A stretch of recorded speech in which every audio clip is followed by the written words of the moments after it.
بسم الله الرحمن الرحيم الحمد لله نحمده ونستعينه ونستغفره ونعوذ بالله من شرور أنفسنا ومن سيئات أعمالنا من يهده الله فلا مضل له ومن يضلل فلا هادي له وأشهد أن لا إله إلا الله وحده لا شريك له وأشهد أن محمدا عبده ورسوله أما بعد فإن أحسن الكلام كلام الله وخير الهدى هدى محمد صلى الله عليه وسلم وإن شر الأمور محدثاتها وكل محدثة بدعة وكل بدعة ضلالة وكل ضلالة في النار.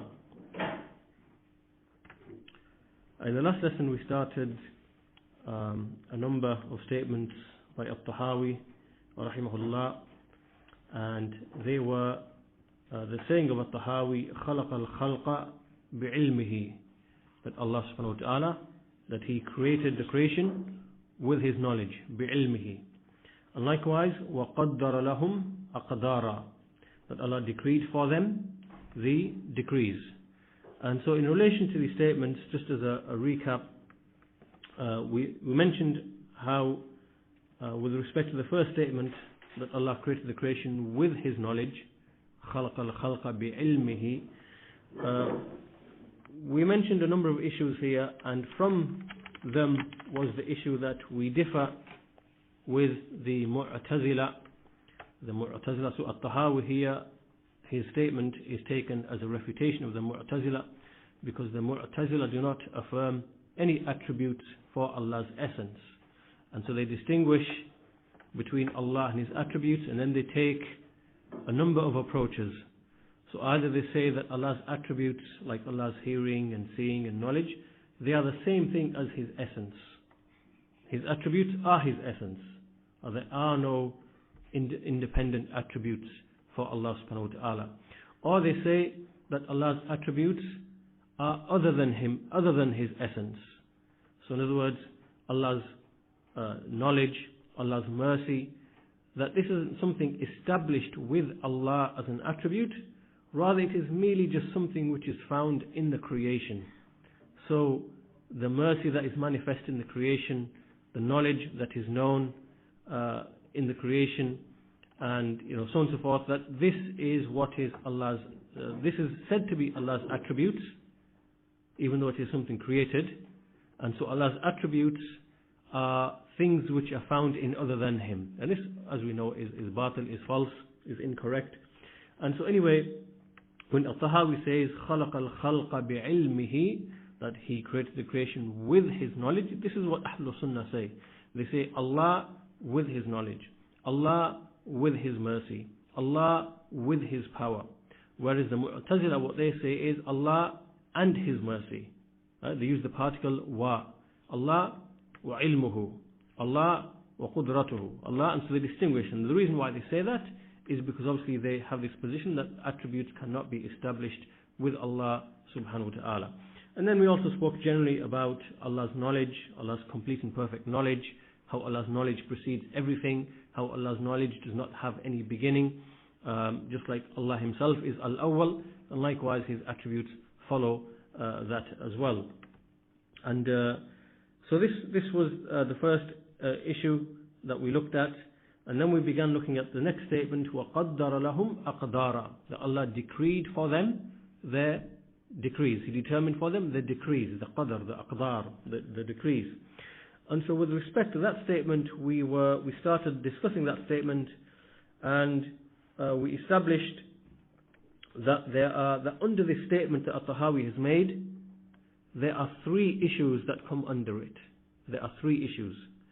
The first issue that comes under this taqdeer of Allah subhanahu wa ta'ala is that Allah determined all of the ways and means by which His creation comes to be.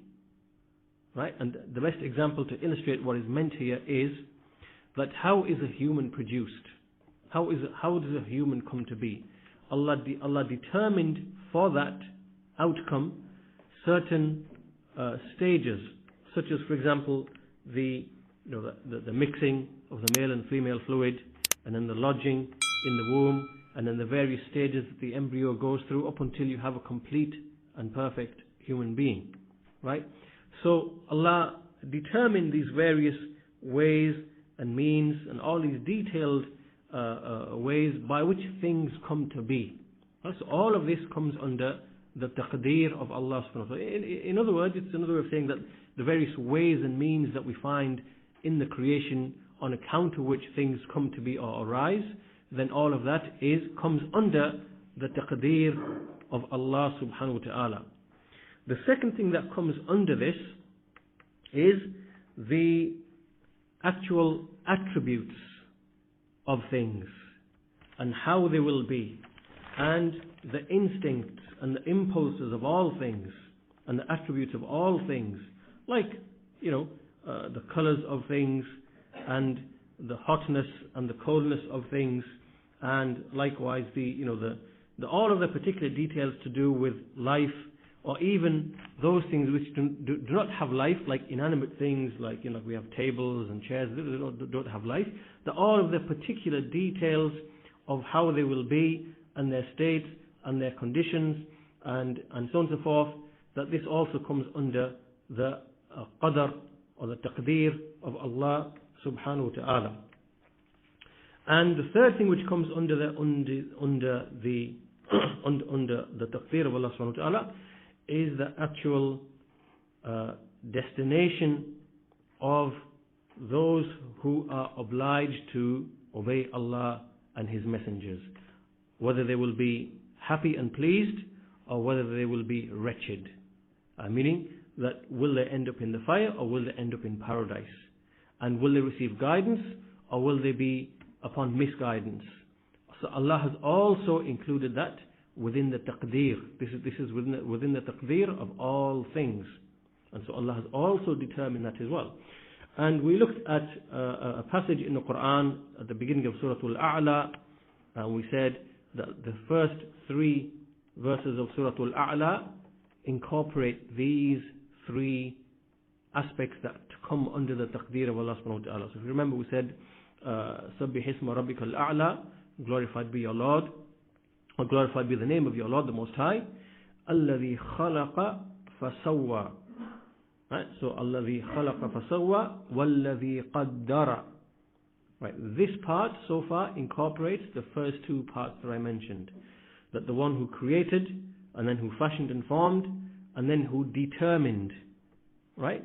So all of this is the first 2 of the 3 aspects that we mentioned.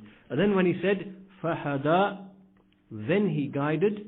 This guidance being mentioned here is the guidance which refers to the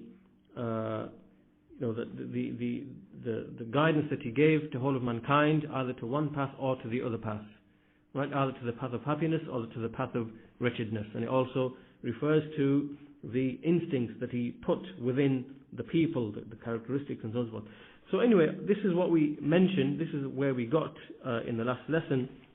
And we said that once these 3 affairs which come under at-taqdeer, that these 3 affairs come under the taqdeer of Allah subhanahu wa ta'ala, that once we've established this, there are now a number of issues that we need to discuss. Right? There are a number of issues now that arise from this that we need to discuss, and then we started discussing these particular issues. And so the first issue that we started in the last lesson, and which we got to, was what is the meaning of al-qadr, what is the meaning of al-qadr in the language, and what is the meaning of al-qadr in terms of the sharia.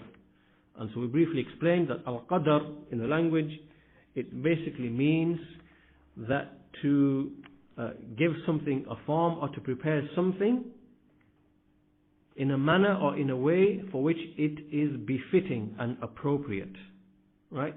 And the best example to explain the meaning is a verse in the Quran, and that verse is in Surah Al-Fussilat at the beginning, when Allah subhanahu wa ta'ala mentions about the earth, how Allah decreed within the earth its aqwat. Aqwat meaning that those things by which sustenance will arise and be produced.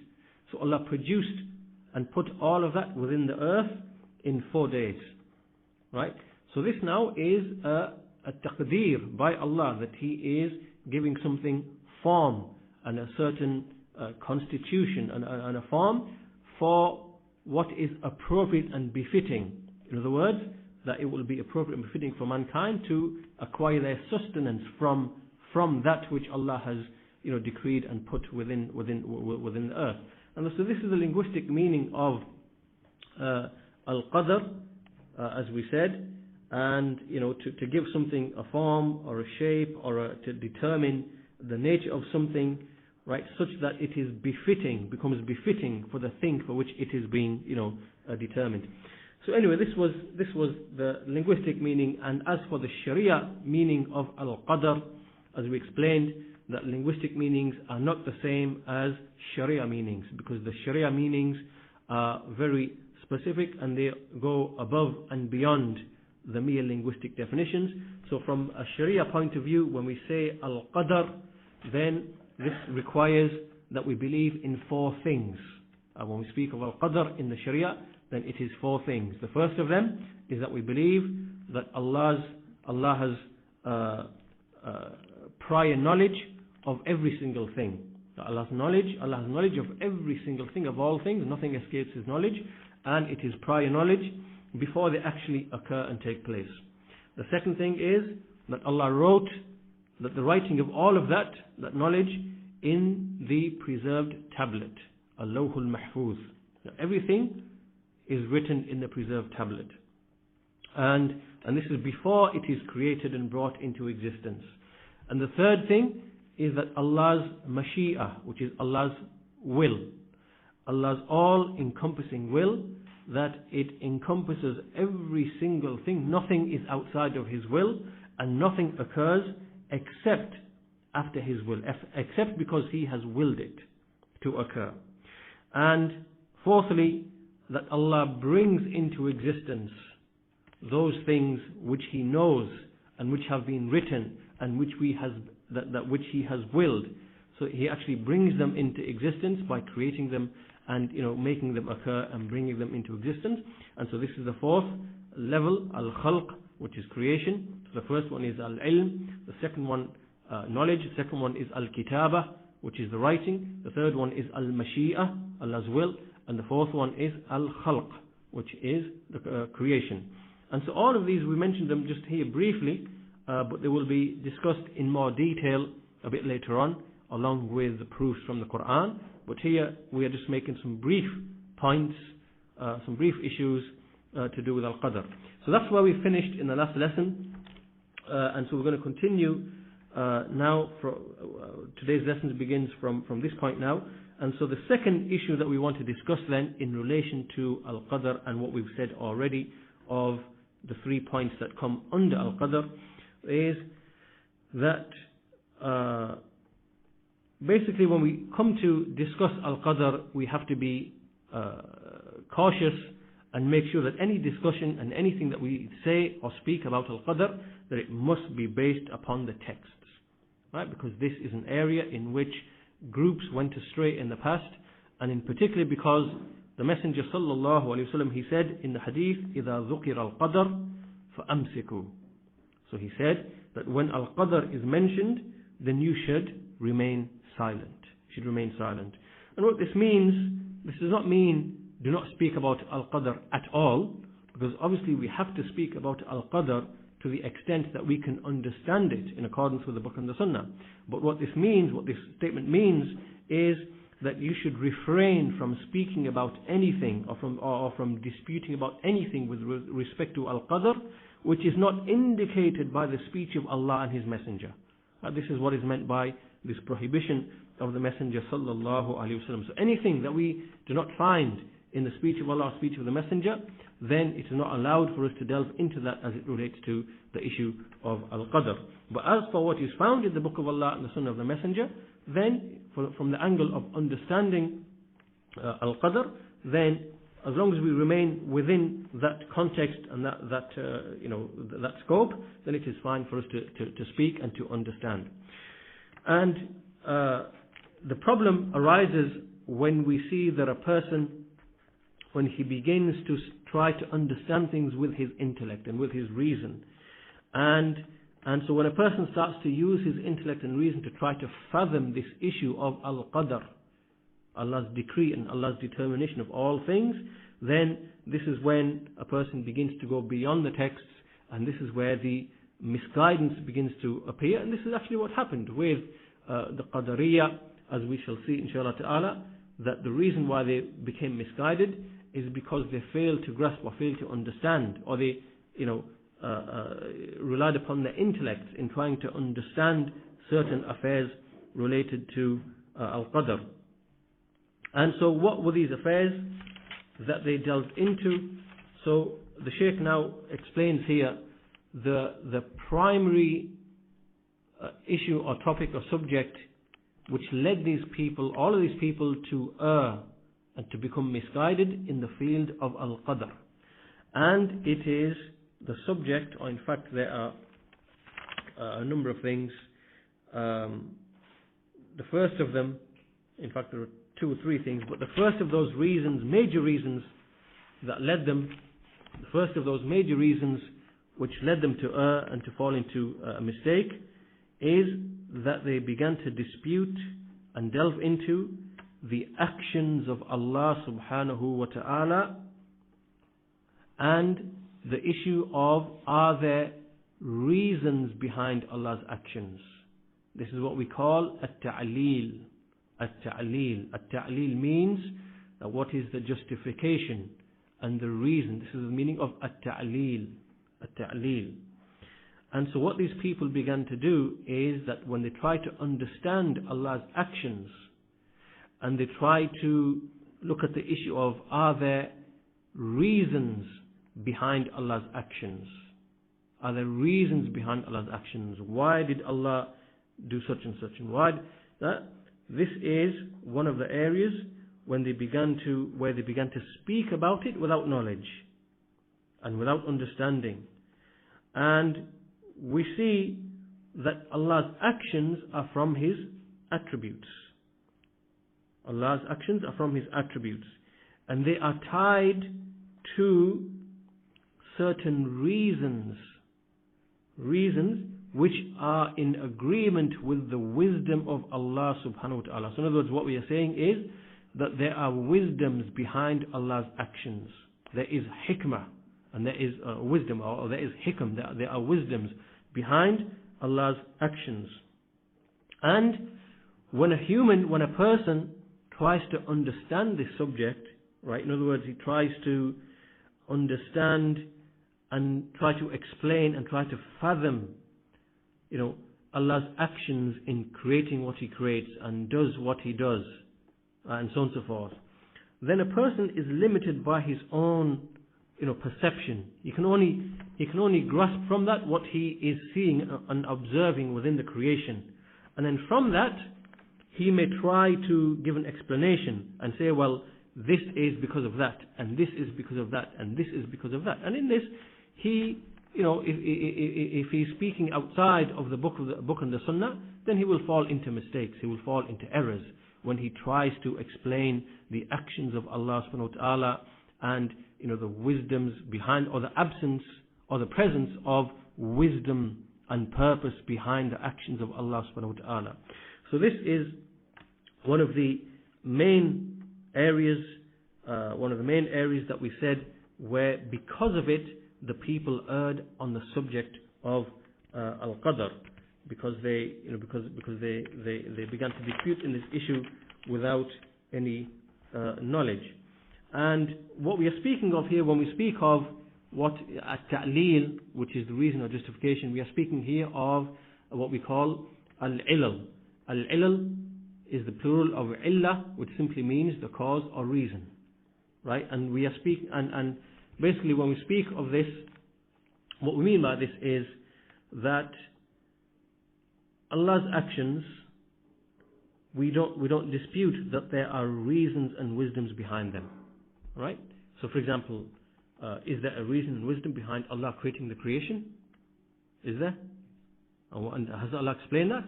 And the answer is yes. He created the creation in order to worship Him, the jinn and men to worship Him. So is there now a wisdom behind this action of Allah subhanahu wa ta'ala? And we say yes, as Ahlul Sunnah we say yes, because in the Quran it is clearly established that there is wisdom and reason and purpose behind an objective, behind the actions of Allah subhanahu wa ta'ala. So pay attention to this. And so we believe that the actions of Allah are mu'allala, which means that there is reason behind them. That there's reason behind them.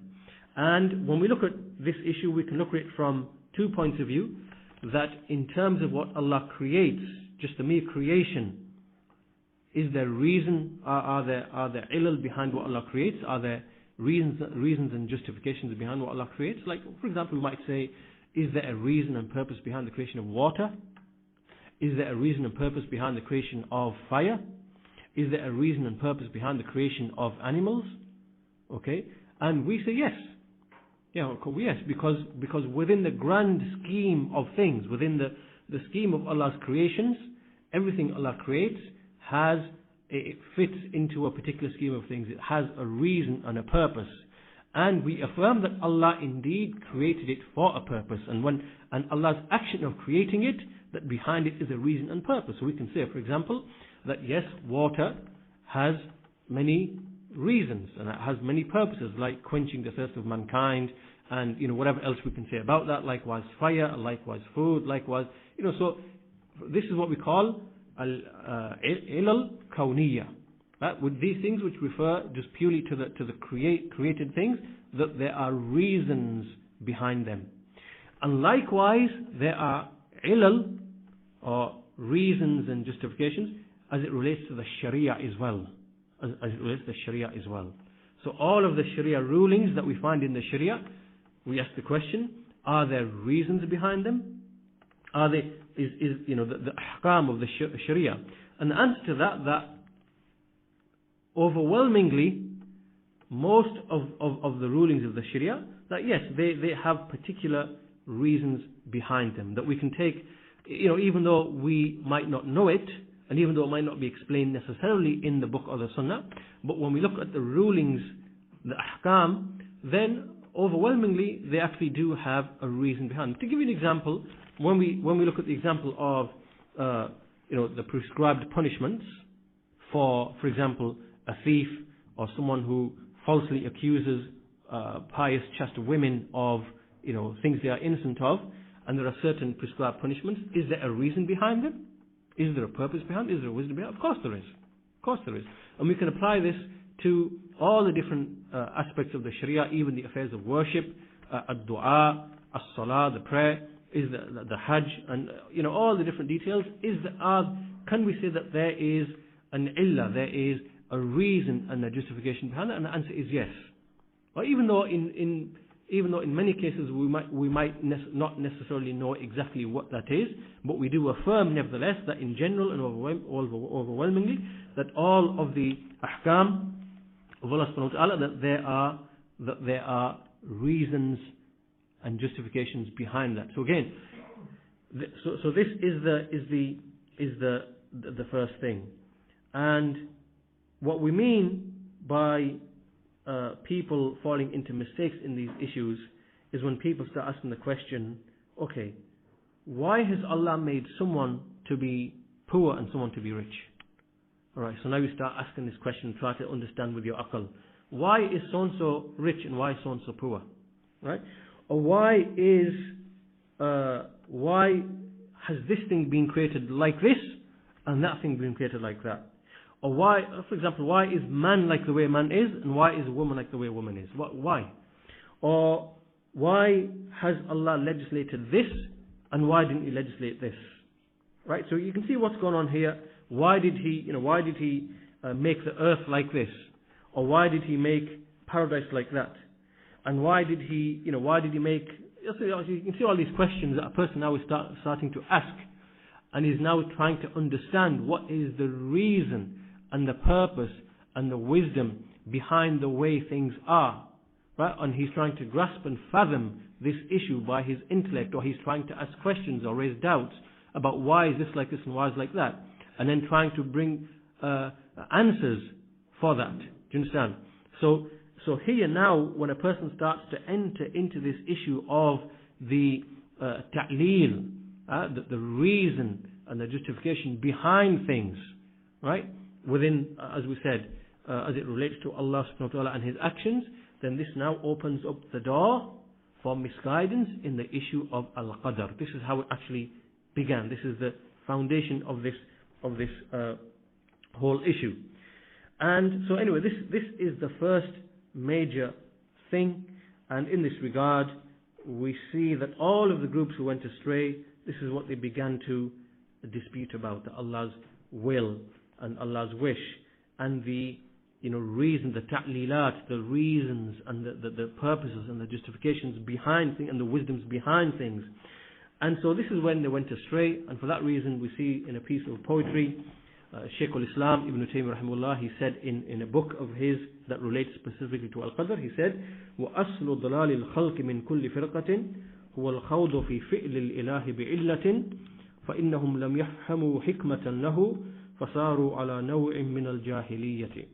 Which means that the origin of the misguidance of the creation from every group is disputing about the action of Allah as it relates to the reason and the cause and the justification behind it. For indeed they never understood there to be any wisdom in that. So therefore they became and they fell into a type of jahiliyyah. In other words, these people, they denied that there is wisdom and a reason and a justification behind Allah's actions. Right? They denied that. Right? Whereas we believe that yes, behind that, when Allah legislates something, does He legislate for a reason? We say yes. Now, when we say Allah creates a specific thing, do we say that He created for a particular reason, goal, objective and purpose and wisdom? We say yes. Like examples we gave, water, fire and so on and so forth. Whereas these people who went astray in Al-Qadr, then they denied that. They denied that there is ta'leel behind the actions of Allah subhanahu wa ta'ala. Anyway, so this is the first major issue that contributed to, or that opened the door to misguidance. The second issue is that what these people began to do is that when they began to look in the creation and they saw how mankind begins to, how a mankind behaves and operates, and then what they try to do, they try to analogize between that. They try to make an analogy between what they see in the creation, and then they try to impose that upon the actions of Allah subhanahu wa ta'ala. Right? So they looked at men, and they looked at, the actions of men, and they looked at what is wisdom in the actions of men, and what is, right and what is wrong, and so on and so forth, and then, what is justice and what is oppression, and so on and so forth. And then they looked at all of this, and then they tried to make an analogy through this, that this is how Allah subhanahu wa ta'ala ought to be, and this is how Allah's actions ought to be, and this is how Allah's legislation ought to be, right? So they made an analogy between what they saw in the creation, and then try to treat, make Allah subhanahu wa ta'ala to be bound by the same type of restrictions. And to give a number of examples, there are three areas where they erred, and one of them is what we call, I don't want to get into too much of the technical details, but I'll mention them very, very briefly. The first issue is at-tahseen wa at-taqbih.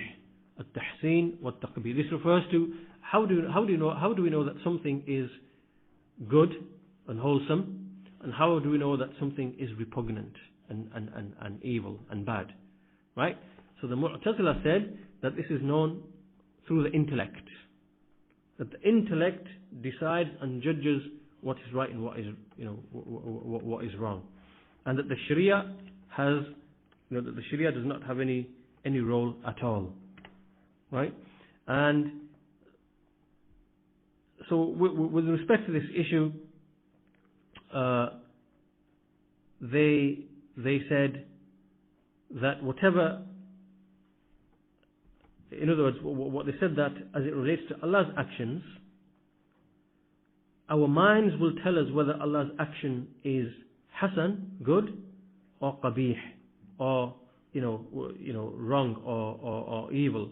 So they basically, from this angle, they then, when they began to determine what is hasan, what is good, and what is qabih, meaning evil and bad as it relates to Allah's actions, they try to see that through what they see of mankind.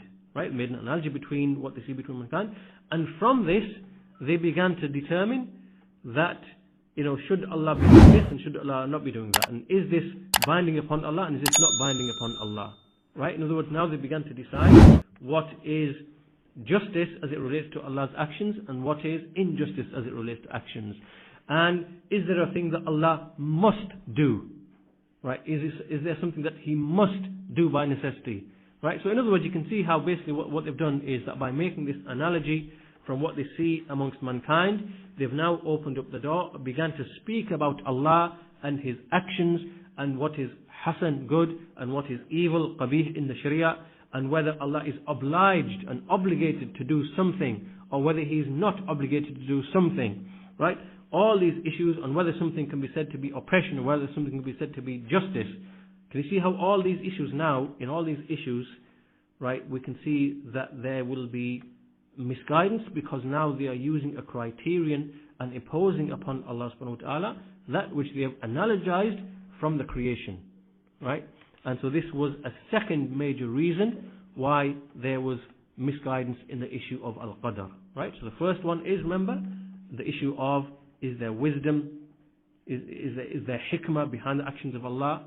That's the first one. The second one is that they began to make an analogy from what they saw amongst mankind and creation and their actions, and then they imposed that upon Allah subhanahu wa ta'ala, and as a result erred in a number of different affairs. And the answer to the second one is basically that there is nothing like unto Allah, as we say the same thing with respect to Allah's attributes, that there is no likeness unto Allah, and He is all hearing, all seeing.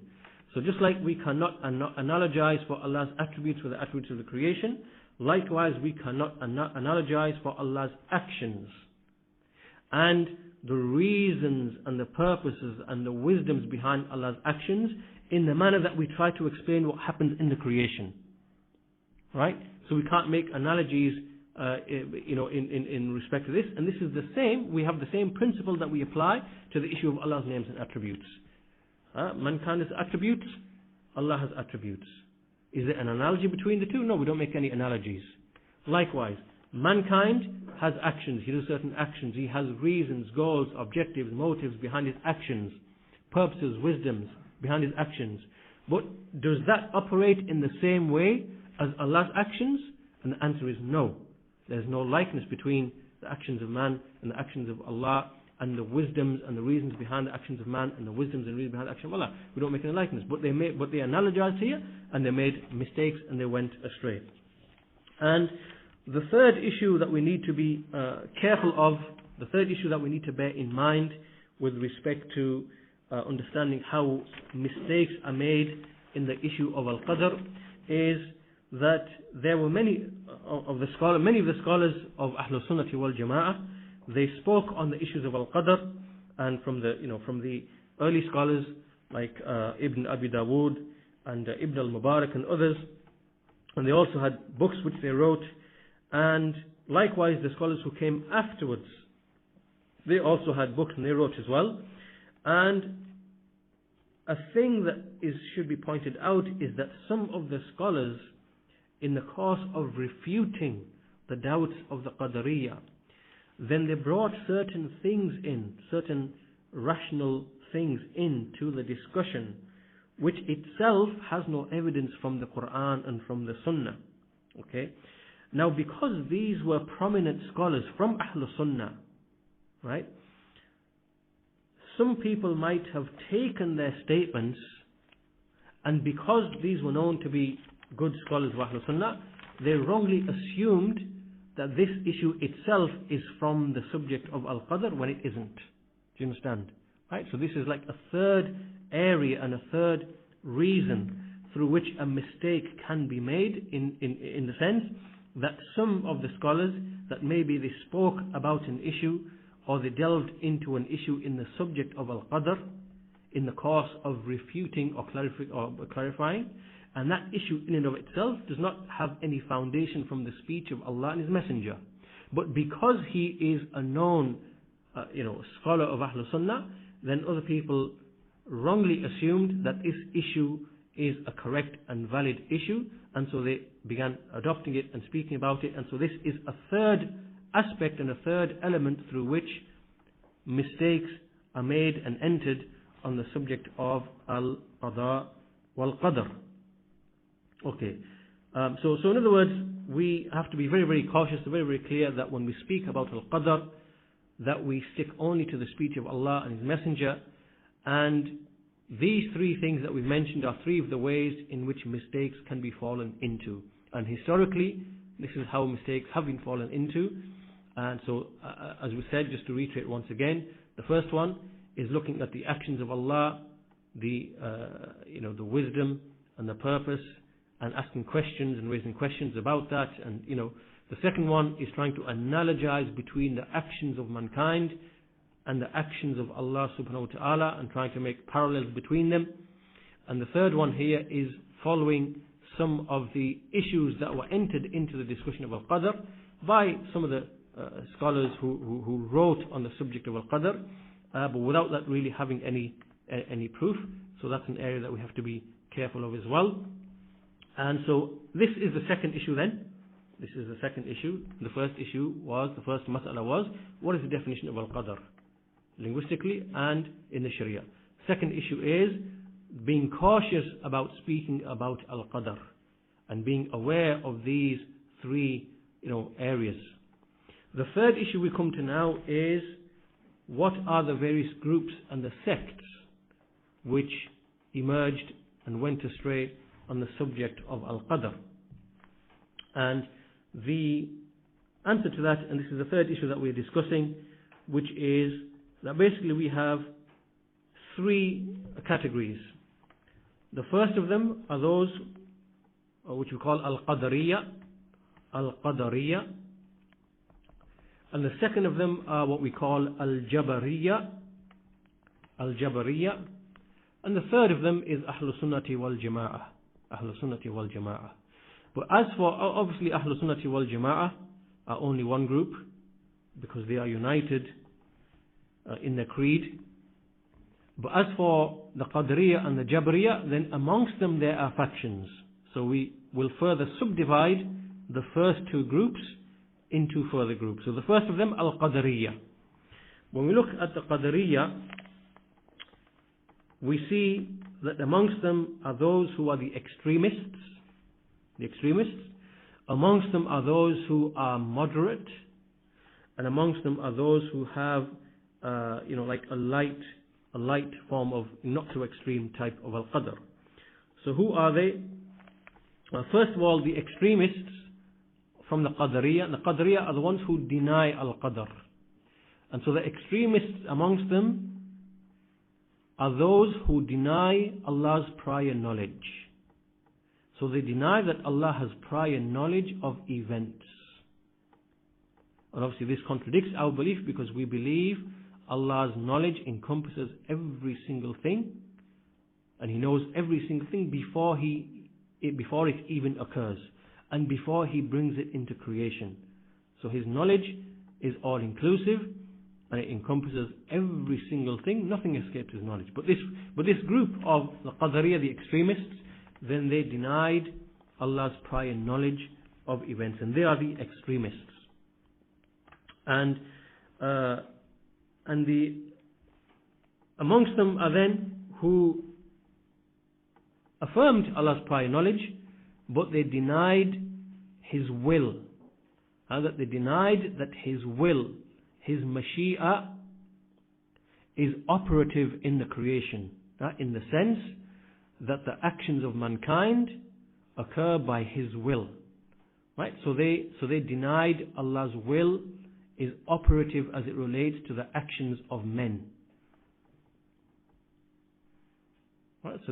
So either they denied this, or they denied that Allah creates the actions of the servants. That Allah Himself, that when the actions, when the servants act, that it is Allah who creates their actions. So again, they denied either His will or they denied His creative, His khalq.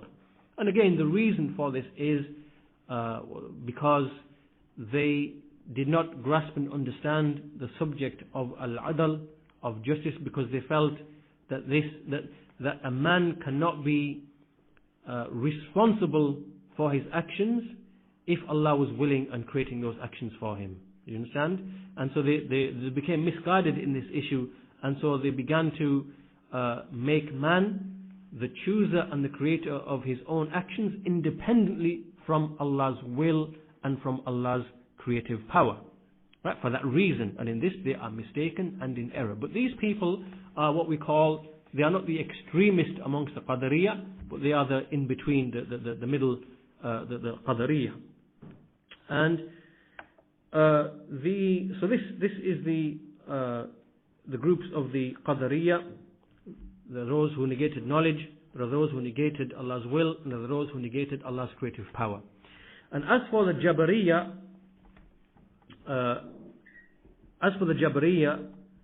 then they are the ones who say that a servant is forced and compelled into his actions.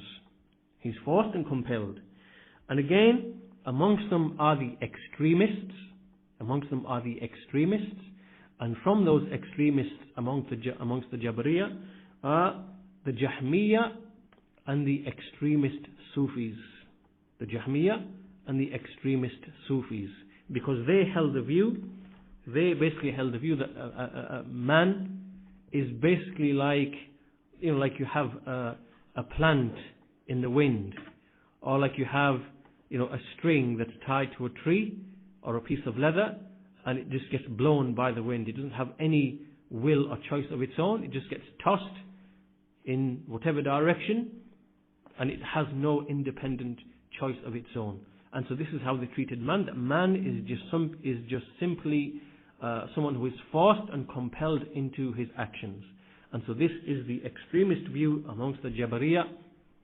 And amongst them are those who are intermediate. And these people, they basically said that a mankind is compelled and forced inwardly. So inwardly, in his batin, inwardly, he is forced and compelled. But outwardly, he has the choice.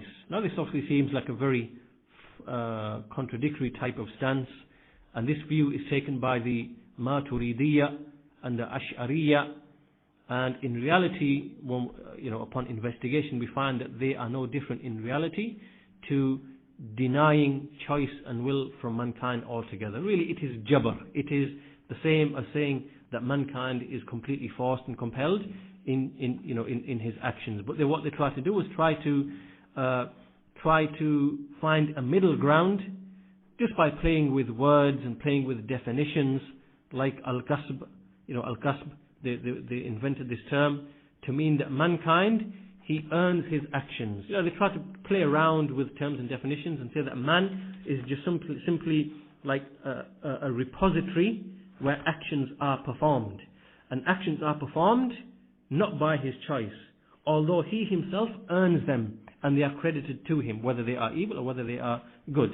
Right? So they try to play about like this and try to find a middle ground, but really they weren't really escaping from the views of the Jabariyah. But anyway, the point being here in brief that these are the two groups amongst the Jabariyah. We have those who are the extremists and those who try to take a moderate path, and they are the Ash'aris and Maturidis.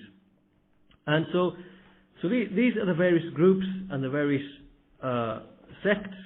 And what the Shaykh here is not going to delve deeply into the issue of Al-Qadr, because as we mentioned in a previous lesson, Al-Tahawi has mentioned Al-Qadr in a number of places in his book. He didn't discuss Al-Qadr just in one place. He mentioned it in a number of places. And so therefore the detailed discussion about Al-Qadr will be left in a later passage, where later on Al-Tahawi deals with it again in a bit more detail. So that discussion will be left for that point. So this now brings us to the third statement that we were discussing, which we started in our previous lesson. And this third statement is وَضَرَبَ لَهُمْ آجَالًا.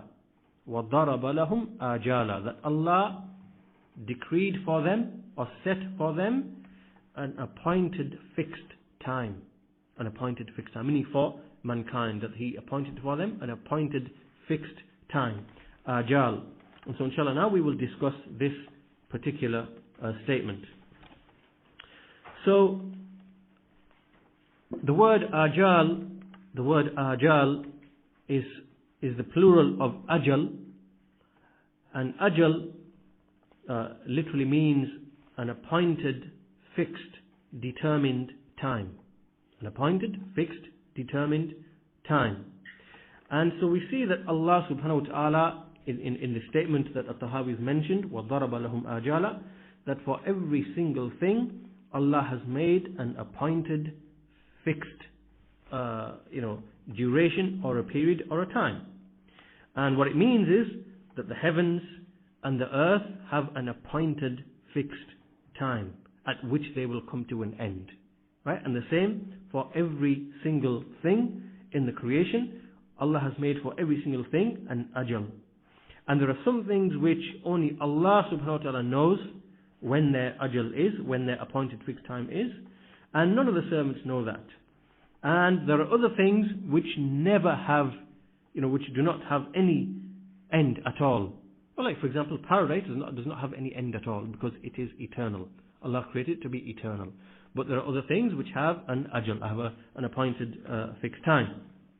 So now one thing that we should be clear about here is the difference between the word ajal and between the word a'mar, because there is ajal and there is umr. Right?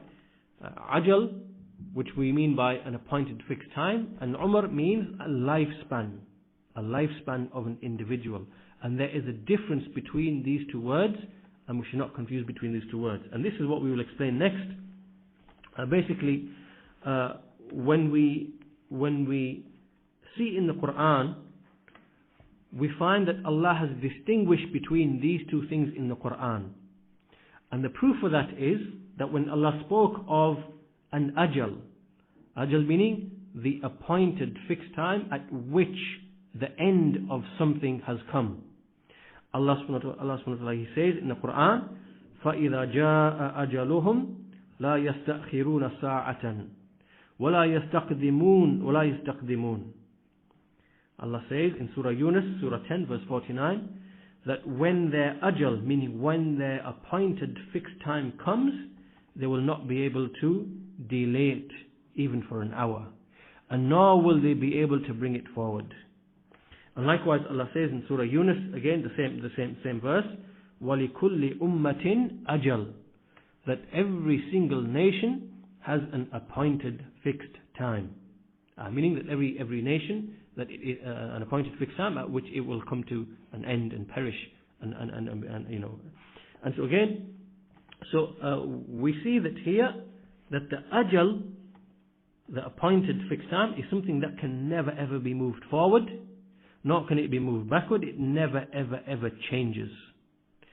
But as for the umr, which is again like a lifespan, or the duration of a lifespan, then with respect to that, Allah subhanahu wa ta'ala, He said in Surah Fatir, Surah 35, verse 11, وَمَا يُعَمَّرُ مِن مُعَمَّرٍ وَلَا يُنْقَصُ مِنْ عُمُرِهِ إِلَّا فِي كِتَابٍ, that no one is given an increase in life, an increase in life or a decrease in his life, except that it is written in a book. Except it is written in a book. So we see here that that which is the umr, meaning the actual lifespan or the duration of the lifespan, Allah has spoken here of there being an increase and a decrease. But as for the ajal, Allah subhanahu wa ta'ala, He denied that there can be any moving ahead or bringing back an ajal, right? So we need to distinguish between these two things. So how do we reconcile these two things? How do we bring these two things together? Because it appears to be a conflict here, and the answer is that the ajal, as we said, it's clear in these verses that which is the ajal, meaning that the appointed fixed time for something, that this will never ever change. It is from Allah's prior knowledge, and it is written in the Lawh al-Mahfuz, and this will never ever change. Right? It will never ever change. But as for a'mar, meaning the durations and the lifespans of things, then they can admit to an increase or a decrease. And this is because Allah subhanahu wa ta'ala has made reasons and causes behind that and for that in His creation. And all of that is included within His qadr.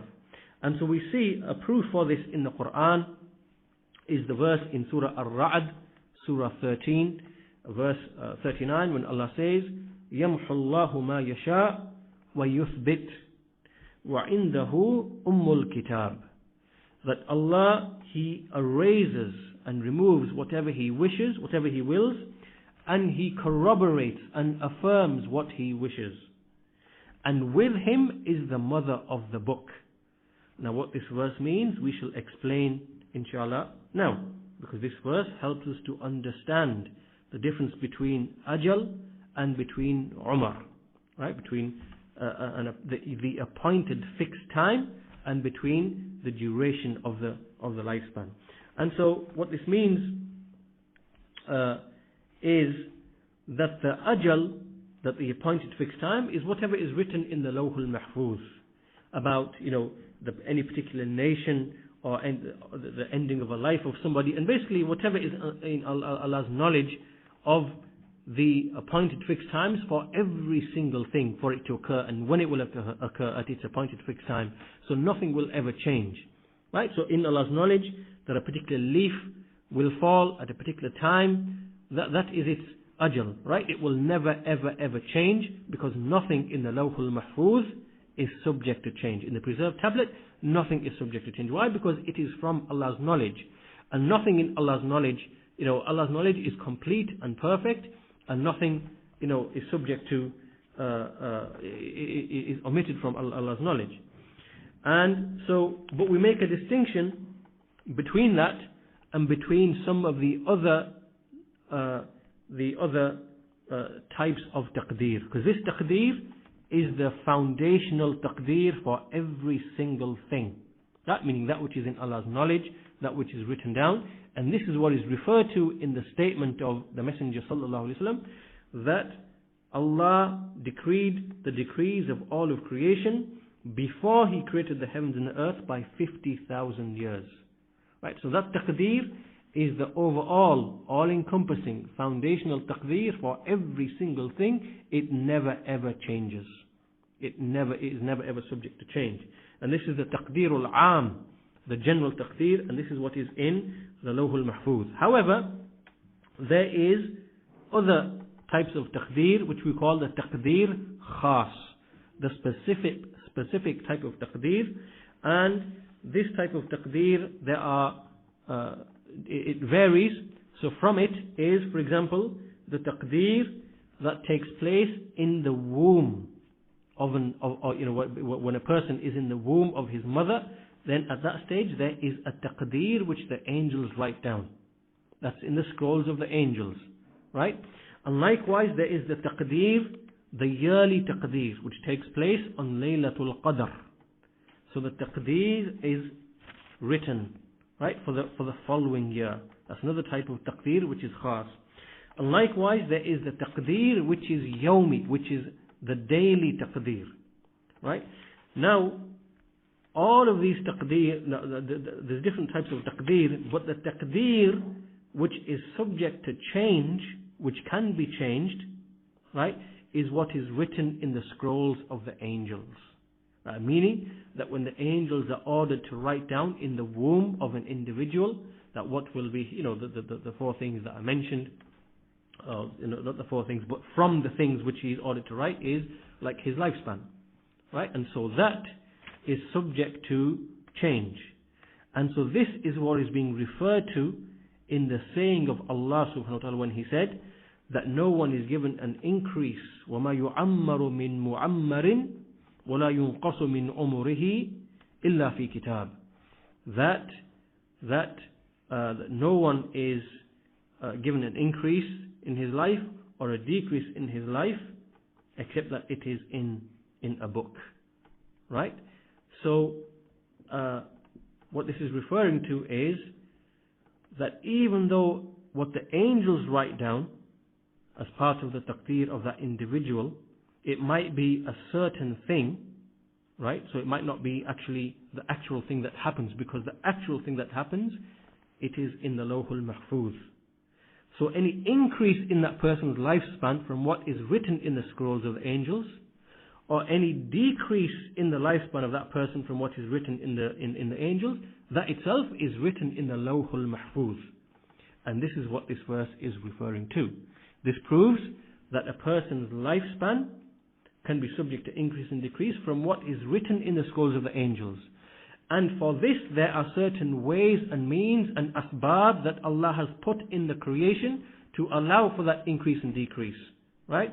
And this we know from other statements in the Sunnah, like Allah's Messenger, he said, whoever is pleased that his sustenance should be increased, that his rizq should be increased, or that his lifespan should be increased and left longer, then let him tie the ties of kinship. Let him keep the ties of kinship, and let him maintain his family relations.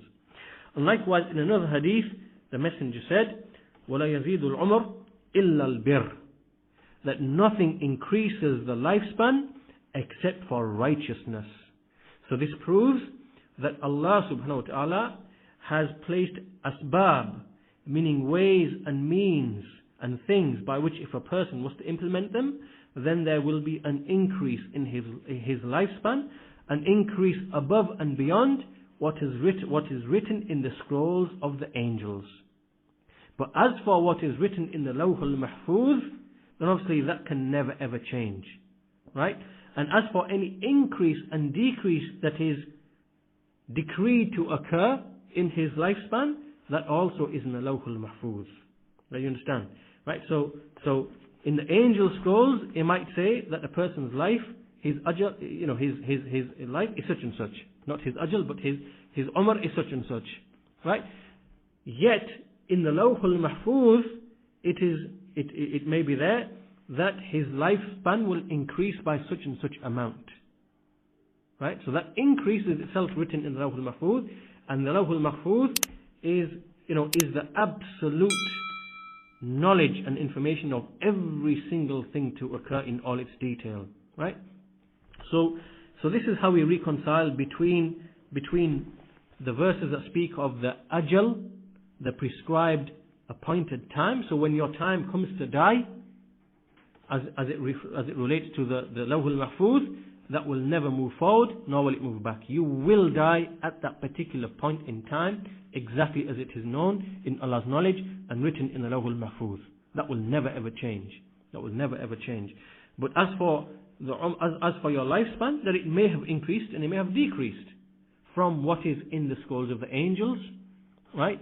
So therefore we don't see any contradiction between any of these statements in the Quran and in the Sunnah. All of them, we can see now that they are in complete conformity with each other, right? The fact that everything has an appointed ajal, the fact that the umr of an individual, the duration of a lifespan can increase and decrease, and that there are asbab, ways and means that Allah has placed that will lead to an increase in a person. All of this we can reconcile, and we can also therefore understand the saying of Allah subhanahu wa ta'ala, يَمْحُ اللَّهُ مَا يَشَاءُ وَيُثْبِتُ وَعِنْدَهُ الْكِتَابِ. So when Allah says that Allah erases whatever He wills and affirms what He wills, this is now speaking about what is in the scrolls of the angels, right? So what is written in the scrolls of the angels, either Allah will erase or affirm and corroborate that yes, that indeed is how it will be. وَعِنْدَهُ الْكِتَابِ. Yet with Him is the mother of the book. Meaning that with Him is the Lawhul Mahfuz, and that never ever ever changes. That is established. That will never ever change. Right. So this is how we understand all of these different texts, and this now brings us to, in fact, what we'll do, because we've come to the end of the time, we'll conclude here, inshallah ta'ala. And so we'll leave the discussion here. So inshallah, we'll conclude the discussion there. If anybody has any questions about what's been said in this lesson, if anything's not clear, then we have a short time for that. Otherwise, we will conclude here, inshallah.